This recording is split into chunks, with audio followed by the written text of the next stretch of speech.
Hey everybody, this is Mr. View, and today we're going to be talking about what happened in Europe after World War II. Remember, we started to talk about World War II and its after effects, right? 75 million people had died within the world, and 22 million of those were from the Soviet Union, and how the world was kind of in disarray. There was a Cold War going on with the Soviet Union and the United States, and communism versus democracy. And so today we're going to focus on a couple of the countries, France and Germany. Last time we talked about England predominantly, right? We talked about how England still had some problems with Northern Ireland, with the Protestants and the Catholics, and some other things going on. And we also talked about some of the Nazi war trials that were going on, and that we had just 2 months ago sent a Nazi guard that was living in Tennessee. We sent him back over at 95 years old to be put on trial. So anyway, today we're going to get to France and Germany. And we start off with France. Viva, right? France was pretty weak after World War II. Remember, Germany attacked them quick with the Blitzkrieg, punched them right in the mouth. They had the miracle at Dunkirk, but France fell very quickly to Germany and was therefore pretty much destroyed by Germany during World War II. So they had a lot of rebuilding to do. Luckily, they had a nice ally in the United States who helped with some of that rebuilding, right? One of the problems that they had, though, was with their colonies. There were several colonies that they had in Africa that wanted their independence, and France didn't want to go to war anymore, so they gave up those colonies. They said, okay, you do have your independence. So France lost a bunch of colonies after World War II, and that can affect you, right? Because now you don't have a trading partner, and generally you're taking their raw materials for free, and that's a problem for that little country, but it's great for the mother country. And so they lost a lot of their income, their imports, exports, because of losing these colonies. In 1958, one of the World War II heroes was made president. His name was Charles de Gaulle. And de Gaulle was a tough dude, and he stood up to the United States and the Soviet Union in instances where he thought it would benefit France. And so he does a great job kind of rebuilding France. And France becomes very prosperous to the tune of they were the fourth largest industry in the world at that time, right? So the fourth largest economy in the world after de Gaulle gets done with them, which was awesome, right? So he did a very nice job with France.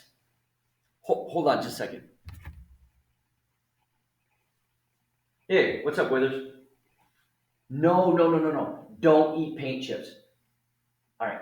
See, Withers, what are you gonna do, right? So now to Germany. Germany, as we had learned, was divided into the democracy and the communism, right? So the east side, closest to the Soviet Union, was communist. The west side, closest to England and France, that was made democratic. And it was really destroyed after World War II or during World War II, right? We had the Battle of the Bulge where they tried to break through the lines, but they couldn't. And so we just bombed them relentlessly until they finally gave up. You know, Hitler committed suicide and stuff. So they were very much destroyed after World War II. The United States helped rebuild the West, helped rebuild the democratic side of Germany. And because of that, it was considered an economic miracle. The West prospered. The West was great. The East, however, they had the Soviet Union backing them. And the Soviet Union was pretty much destroyed themselves, so they had to worry about themselves, not East Germany. So East Germany was kind of left to their own devices, and they could not rebuild on their own. So they struggled quite a bit. They were communists, though, and so with communism comes some freebies, right? They had free education, they had free health care, they had low unemployment, and low prices for housing.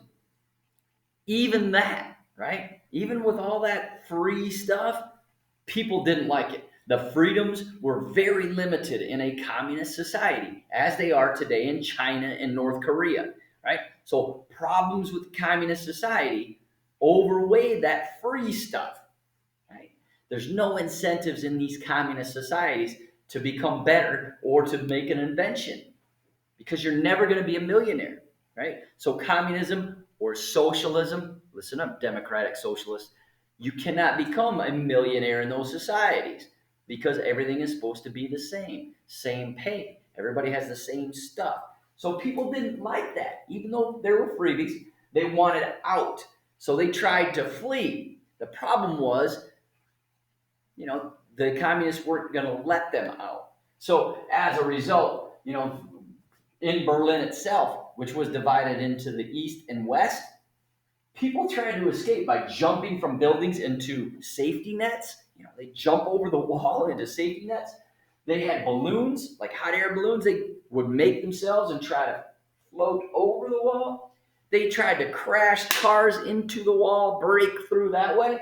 And they even tried to tunnel underneath the wall. Sounds very similar to our southern border, right? And that's what they were trying to do. They were trying to get out of East Berlin and into West Berlin so they could be democratic and more prosperous. The Soviet Union eventually dissolves, right? The Soviet Union is no longer. Now it's just Russia, and it's no longer communism. Communism didn't work, it failed, and they gave up, right? When that happens, the Berlin Wall falls too. In 1989, people started tearing that sucker down, right? And so now, no more Berlin Wall. Germany reunified. They came together as one. They unified in 1990. So there was no more East side being communist and West side being democratic. Now they were all democratic. They all came under the democratic control of West Germany, which was much more prosperous than East. Right? The chancellor of Germany was a guy named Helmut Kohl. He had started off in West Germany, and he was their chancellor. And then when they unify, he's made their president, their chancellor at that point. But the East had to rebuild. In the East, as we said, it's over there. So the West side pretty much had to rebuild the East now.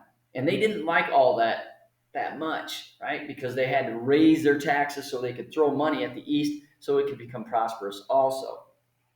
Here's where you get some neo-Nazis coming out and blaming the problems on whether it was Jewish people or whoever it was that they were blaming. So there were definite internal issues going on in Germany when this whole rebuild was happening in East Germany. So now we've got France being prosperous and Germany is now reunified and they're getting better. So the world is coming of age to where we know it now. Okay? So that's the lecture for today. I hope you learned a little something, and I'll talk to you soon.